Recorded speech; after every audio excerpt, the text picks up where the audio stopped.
नमस्कार, स्वागत है आपका एनएनसी न्यूज़ में। मैं हूं शशांक भट्ट और आप देख रहे हैं न्यूज़ नाइट। अब खबरें विस्तार से।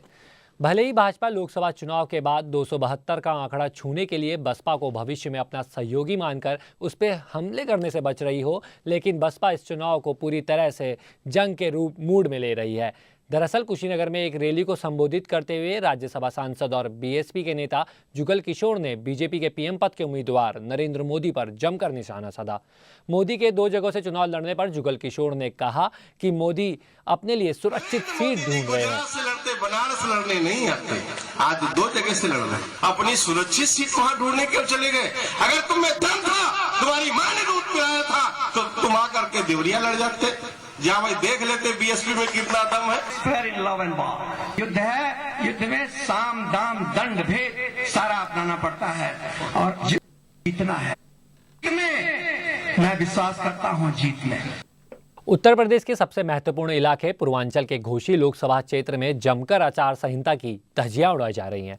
दरअसल घोसी लोकसभा क्षेत्र से बीजेपी के प्रत्याशी हरिनारायण राजभर क्षेत्र में प्रचार के दौरान अपने निजी सुरक्षा गार्डों को लेकर घूम रहे थे, जो आचार संहिता के उल्लंघन के दायरे में आता है। तो वहीं इस मामले में क्षेत्राधिकारी का कहना है कि मामले की जाँच की जाएगी और दोषी पाए जाने पर उचित कार्रवाई की जाएगी।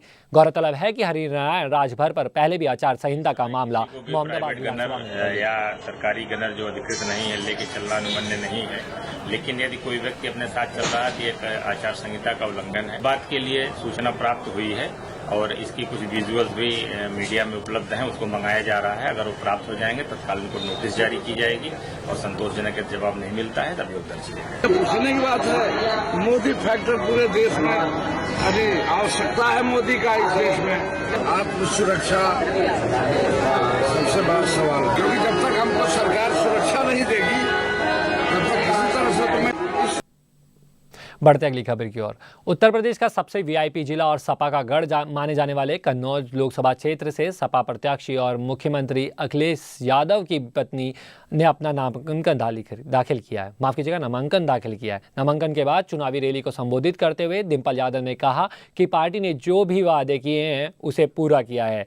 सड़क, बिजली और पानी के क्षेत्र में बहुत काम किए हैं।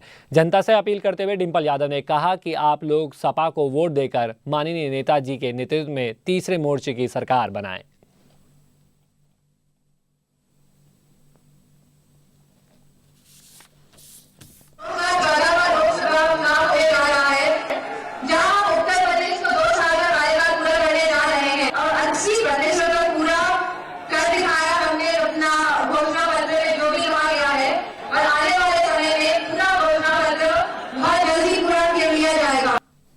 अगली खबर भी उत्तर प्रदेश से है। उत्तर प्रदेश के गाजीपुर जिले में नंदगंज थाने के मुंडरबा इलाके के ग्रामीणों ने चुनाव का बहिष्कार करने का ऐलान किया और प्रदेश सरकार के खिलाफ जमकर नारेबाजी की।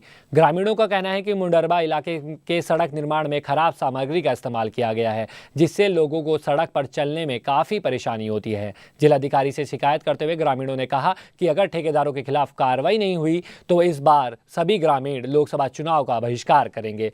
तो वहीं जिलाधिकारी का कहना है गुणवत्ता की शिकायत है, उसके लिए उच्च स्तरीय जांच कराई जाएगी। एक तकनीकी समिति गठित कर दी गई है।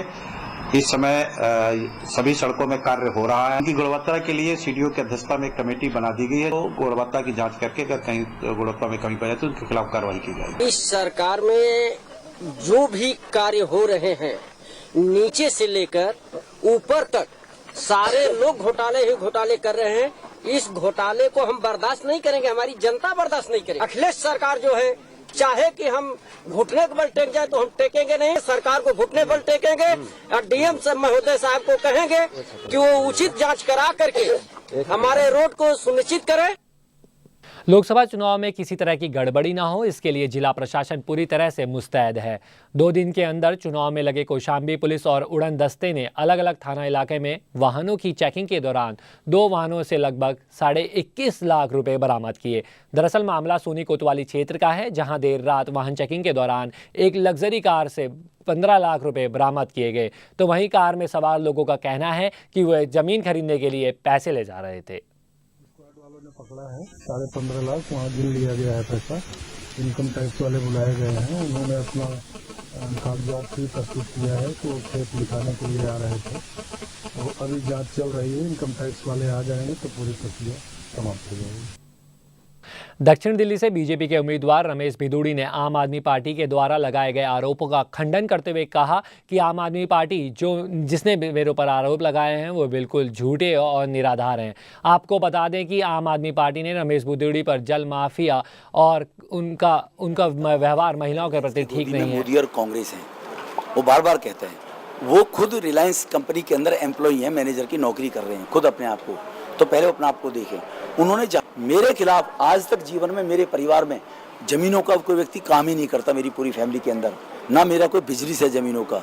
उन्होंने मेरे को टैंकर माफिया पे एलिगेशन मेरे खिलाफ लगाए हैं। मेरे फादर्स, हमारी पूरी फैमिली में किसी के नाम कोई टैंकर जल बोर्ड का या पानी सप्लाई करने का हमारा बिजनेस ही नहीं है, हमारा काम ही नहीं है, लेकिन मेरे पे एलिगेशन लगा दिया कि मैं पानी माफिया का काम हमारी फैमिली के लोग करते हैं। उन लोगों ने मेरे खिलाफ कुछ FIR का जिक्र किया है कि महिलाओं के साथ छेड़छाड़, मेरे लिए इससे शर्म की बात नहीं है।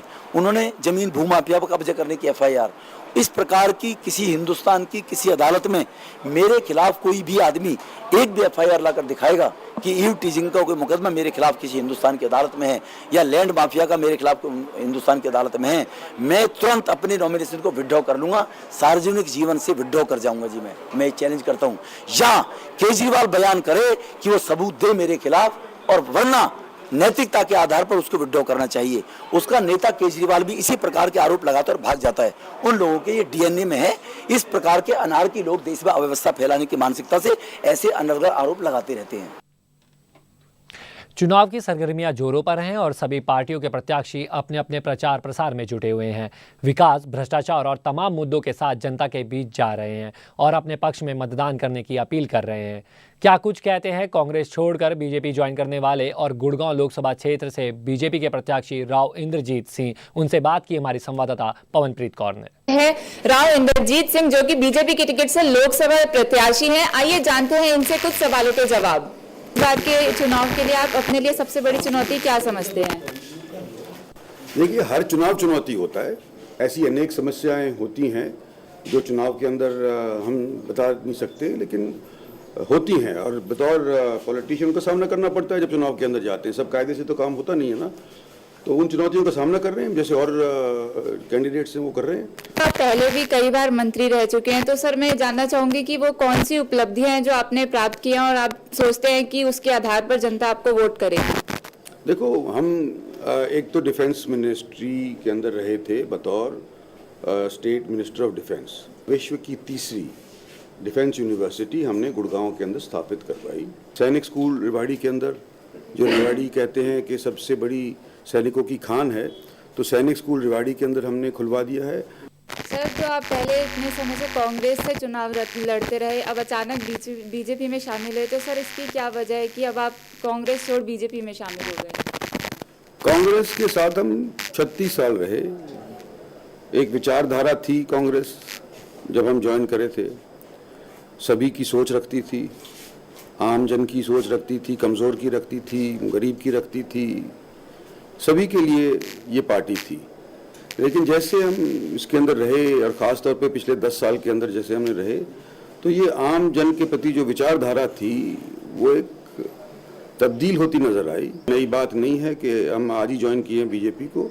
पिछले 4-5 साल से पब्लिक प्लेटफॉर्म से, उससे पहले पार्टी प्लेटफॉर्म से हम इसके अंदर चर्चाएं करते आए। पहले पार्टी में करी, फिर हमने पब्लिक प्लेटफॉर्म पे करी, और नहीं गई तो हमने यही महसूस किया कि कांग्रेस में हमारे जैसे नेताओं की आवश्यकता नहीं है, सो हमने कांग्रेस पार्टी छोड़ दी और बीजेपी ने हमको स्वीकार कर लिया। तो सर, कांग्रेस पार्टी पे रहने पर सर आपको जो लगता है, जो अल्पसंख्यक या जो कांग्रेस समर्थकों के वोट थे जिनसे आपको जीत मिली, सर बीजेपी में रहते हुए भी वो वोट आपको मिलेंगे जिनसे आप जीत हासिल कर पाएंगे? देखिए, अल्पसंख्यक का जब आप कहते हैं तो पिछली बार भी कोई ऐसी महत्वपूर्ण वोट मुझे नहीं मिली। कुल मेवात के अंदर पिछले टाइम के ऊपर 3 लाख करीब अल्पसंख्यकों की वोट थी, 1 लाख के करीब हिंदुओं की वोट थी। कुल मिलाकर के मेरे को मेवात के 3 हलकों से 48,000 वोट मिली। लोकसभा चुनाव के लिए सभी प्रत्याशी जी तोड़ मेहनत कर रहे हैं। अब देखना यह है कि किसकी मेहनत कितना रंग लाती है। कैमरामैन चेतन के साथ Pawanpreet Kaur, Moscow media, NNC। बढ़ते अगली खबर की ओर। गाजियाबाद के रैली से मोदी ने केंद्र सरकार पर जमकर निशाना साधा। सोनिया गांधी को निशाने पर लेते हुए नरेंद्र मोदी ने कहा कि सोनिया गांधी सांप्रदायिकता की राजनीति करती हैं। कांग्रेस ने देश की जनता को सिर्फ धोखा देने के लिए काम किया है। तो वहीं जनता से अपील भी करते हुए गाजियाबाद से जनरल वीके सिंह को भारी मतों से विजयी बनाएं और केंद्र में एक मजबूत सरकार बनाएं, इसके जरिए विकास हो सके।